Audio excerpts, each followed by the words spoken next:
to talk about regarding what we saw in the Premier League over the last 48 hours. Let's start, shall we, by just reminding you how things look in the table. Obviously, Liverpool-Everton was postponed because of the weather. Chelsea up to second after their 4-3 victory over Spurs. Spurs not even in the top 10 at the moment. They are sitting 11th in the table. It was a great match, unless, of course, you're a Spurs fan or indeed an investor in Cucurella's boots. But in the end, it'll be Chelsea who win by 4 goals to 3. For more on this, let's welcome in, shall we? Oh, full house. Stewart Robson joins us, as does Mario Melchiot, and Mark Ogden as well. We'll hear from the boys in a moment. I got the score right, because I went for 2-2, and it was 2-2 at one point. Well, yes, yeah, I'm sure the bookies will be paying you out, no problem. They'll say, yeah, no worries. Now, we'll talk about Chelsea a little bit later on when we talk about kind of maybe the title race and what's going on there. But let's start off with Spurs. What disappointed you the most from yesterday's performance? That as the season goes on, they become more chaotic in their shape without the ball. I mean, when they lost the ball or Chelsea had possession, that was one of the most shambolic shapes I think I've seen. Even when they went 2-0 up, at the start of the game, time and time again, Chelsea had a 4-on-4 or a 4-on-3.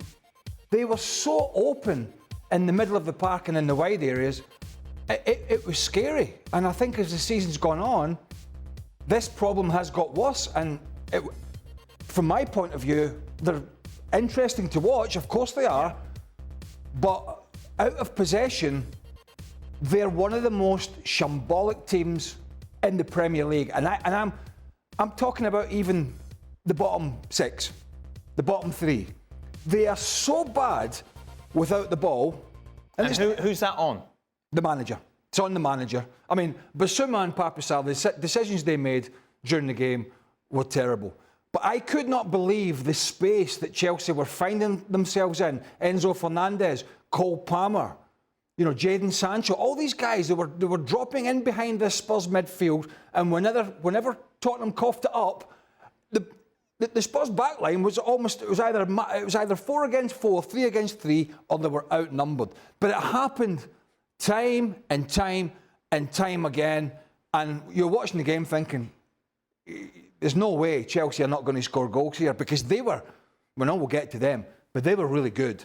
And so when you have a really good, efficient side that are passing the ball well, and when you arguably have the most creative player in the Premier League currently in Cole Palmer, you cannot leave that amount of space. You can't leave your forward, your wide guys up the field as wide as they are. You just can't leave that amount of space. That's on the manager. And I'm slowly changing on him, because I like what he's done offensively. But if he doesn't, and it's not because players went off injured. This is just a shape issue. It's not a personnel issue. And that was the other side of it. I think it told you how desperate they were that they risked Romero and Van de Ven. Both came off, obviously. They both came off. And it looked like Van de Ven with the hamstring again.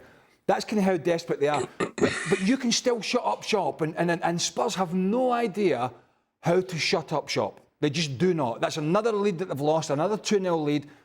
And you can shut up shop no matter who's playing centre-half, who's playing full-back, who's playing midfield. They have no idea how to take the sting out of a game for 10 or 15 minutes. Frankly, I thought it was defensively, I thought it was embarrassing. But, Robbo, it's not Postecoglou's fault, is it, that his 2 centre-backs get injured, that there's 2 stupid decisions to give away those penalties in the second half?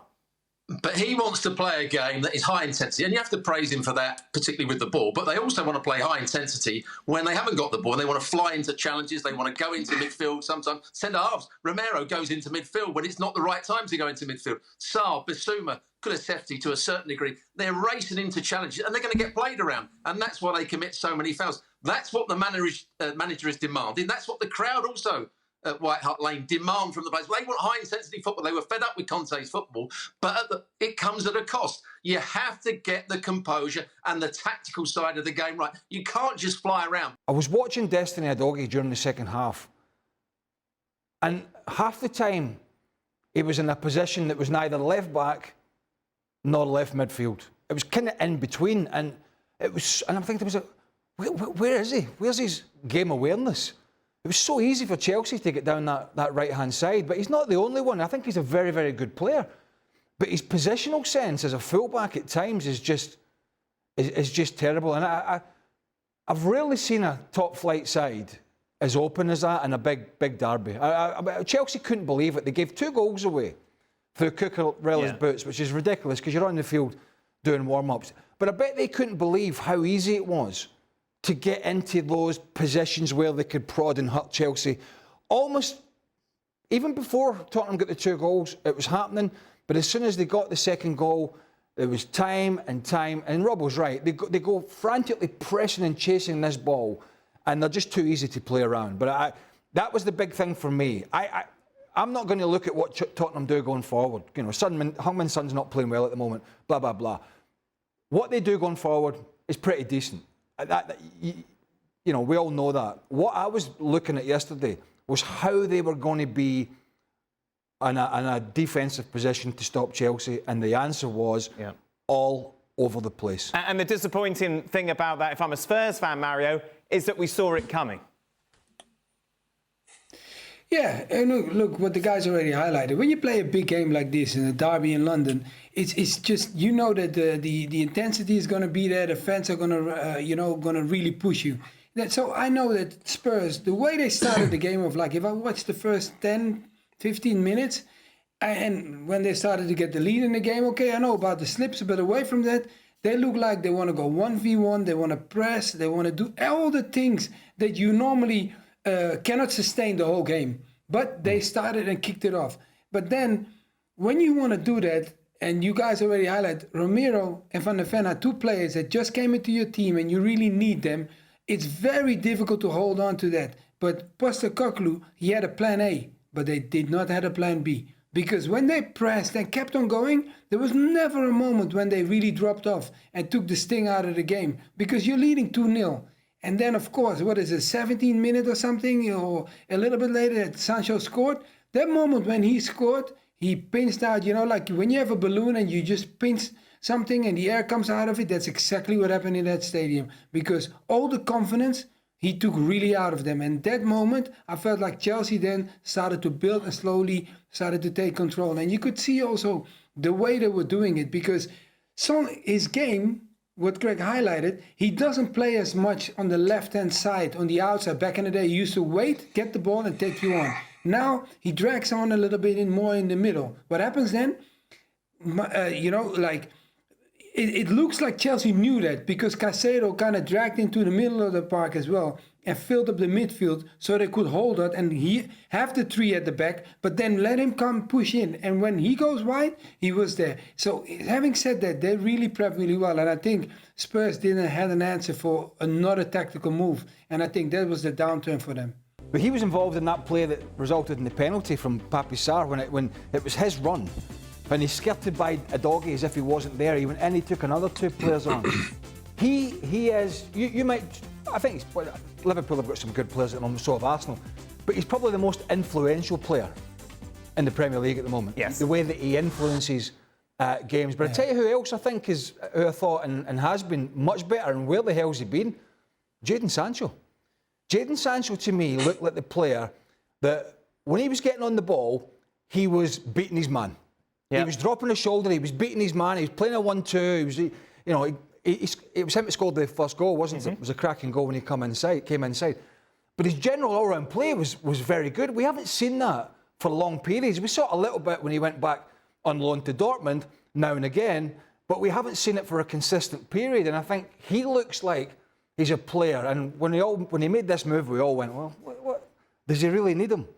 Well, the answer is obviously yes, because now he can sort of shuffle that pack with Madueke and sort of Neto. He knows he can't rely on Mikhailo Modric, but he's got 3 or 4 others that he can rely on. And if he can get that consistency out of Jadon Sancho, and he can get the pace of Pedro Neto, and Nona Madueke comes in and does a job, and obviously Cole Palmer and others, that there's a lot to like. They did lose 3 goals, I will say that. They lost 3 goals. Well, 2 slips and then, late. Yeah, late. but in general play, going forward, I thought Chelsea were absolutely superb. He's the best player in the Premier League right now. The way he glides past players and, the way he set up the goal yesterday, he's just a super talent. And I think, Pep Guardiola's not made many mistakes at Man City, but letting Cole Palmer go is one of the biggest, because You know, Pep should have seen that he's got a player there that could be. Well, look at City's problems right now. They would die for a Cole Palmer right now. You know, Phil Foden was happy to sit on the bench for 2 or 3 years and take his time, but Cole Palmer wasn't. And fair credit to Cole Palmer for having the confidence and the courage to say to Pep Guardiola, no, I'm not sticking around to sit on the bench. I want to take my chances. And, you know, he's gone to Chelsea, a big club in London. It was struggling at the time. He's left Manchester for London as well. So I think he was 20 at the time. So made a big move away from his family to a big club, you know, alone in a big city, and he's absolutely thrived. So, and I think we've seen like, you know, Craig said about Sancho, we've seen a similar thing there. Sancho's happy. He's in a club where he's clearly wanted by the manager. He looks fit. He's back around his family again in South London. I think he's just happy, and I think Palmer's happy as well. It just looks a really thriving team right now, and Palmer for me is, you know, odds on to be Football of the Year if he carries on as he is. But when he was at City, I saw him even when he first came on the scene in the FA Cup, and then he got a few more games as time went on. But he always played, to my memory, always played on the right flank. Yeah. And what he's had at Chelsea, for the most part, is more freedom. He's had more freedom within the way that some of the managers have operated. So he's played a little bit more central, or a lot more central, and he is now this key figure rather than being somebody who's on the flank. He's not a wide player. We know that. He's not pacey. He's tricky. He's not pacey. And so sometimes it can be difficult when you're out there and you're not like a Jeremy Doku or whatever it is. And I think he's gone there. Things have been built more around him. And when you start playing well and scoring like he was last year, we'll go back to this word confidence. When you have his ability and, as Oggy said, somebody's putting an arm around you, and then you throw in confidence, you feel like, and it looks like this, you feel like every time you're going to get on the ball, you're going to thread a pass, or you're going to score a great goal, or going to play a great long pass. You just feel that you're going to do something every time. When you have all those things, the manager's trust, you know you're in the team every week, in your favourite position, and you're playing well. It really doesn't get any better than that. And that's where it looks. And as Mario was saying, that really was borne out in the way he took that penalty. Unless you are at the top of your game, you are not taking the second penalty like that in such a big match. But that just sums up where his mindset is at the moment. Mario, on Friday's show, everyone was very mean to me because I was trying to paint a picture as to why Chelsea are genuine title contenders. You know, they've got 2 squads that they rotate. One plays in Europe, one obviously plays in the Premier League. You've got a team that just looks so confident at the moment, but they're saying no, they're too young. They haven't got the experience to go on. That? You did, you and Frank did. You both said it. You said they've got no chance. Mario, what says you? No, I think, look, we were, when we talked about them, you understand, we highlighted certain things and we said like, okay, they were too young, it was difficult. I think they needed someone that really put the structure in. I think they started it last season towards the end, and now this season, he started from the get-go. He brought in, he made them more confident. Craig highlighted the arms around them and also made them compete among each other. Because if you look at all the players, all the individuals are competing. They're competing. Of course, you're performing as a team, but they're also competing. Like how Sanchez scored his goal is great, but he knows that in that moment he's competing with the other ones, because you only become better as a professional footballer when you're part of a big group, very talented. You become better because you have high level of competition. That's what's happening now at the moment. They're all going for it. Look. And this is just the journey that they just kicked off. They're the perfect start now. They're winning games. They're confident. They're doing things. Everything is going their direction. But now comes the test, of course, guys. How long can they keep it on? And it has to become a normal thing. That's why the coach does not want to say we are in it. Because, come on, guys, they are definitely in it. Come on. If you are that close, who's in it? You want to say Arsenal is in it? If Arsenal is in it, why is Chelsea not in it? But they don't want to highlight that because he does not want the pressure on them. I did not say on Friday they have no chance, right? I said it was unlikely, and I still think it is unlikely. But when facts change, opinions change, even for one so stubborn. Right. One of the big questions for me was the manager. You know, stepping out of Leicester City into the bright lights of London and working with this squad. Thus far, he's answered that question and some. At the moment, do I think they'll win it at the end of the season? No, I don't. But the fact is, they are in it. They are in it to challenge. And I keep saying, one of the big differences with this Chelsea side, from Tuchel to Pochettino to Maresca, amongst many things, personnel being one of them, is tempo. And it's how quickly they transition from winning the ball back to getting Jackson involved, getting their wide players and their midfield up to support. They've done it time and time and time again this season. What we saw from Chelsea over the last year or two in a much changing team was a very pedestrian, plodding sort of style that did improve a little bit under Pochettino from Thomas Tuchel, but it was very sort of pedestrian, and it allowed a lot of teams to get numbers behind the ball. You press this Chelsea side now, they didn't and they win finish it back. games. They're at your back four within 3 or 4 seconds. And that's been one of the big differences I've seen under Enzo Maresca. And guess what? All the players are flourishing playing that way. What says you, Robbo?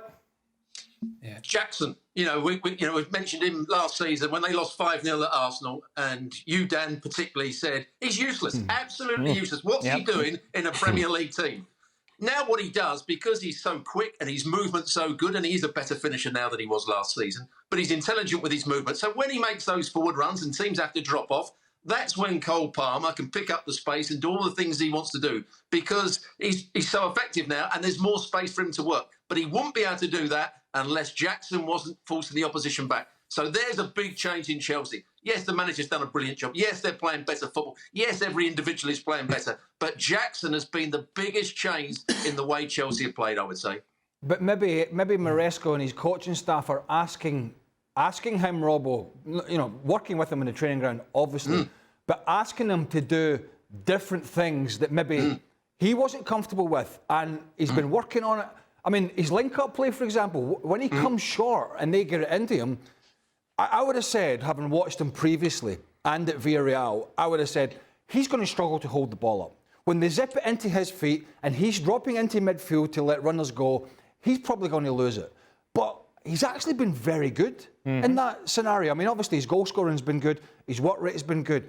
But when he's dropped into a little deeper position and they've hooked it around the corner to him to beat the press, his ability to keep that ball and play a nice pass or bring somebody into play has been very surprising to me, and that has been a big bonus. I think it's fair to say, though, still at the moment, if I was to ask all of you who are the favourites, it would be Liverpool and Arsenal just ahead of Chelsea.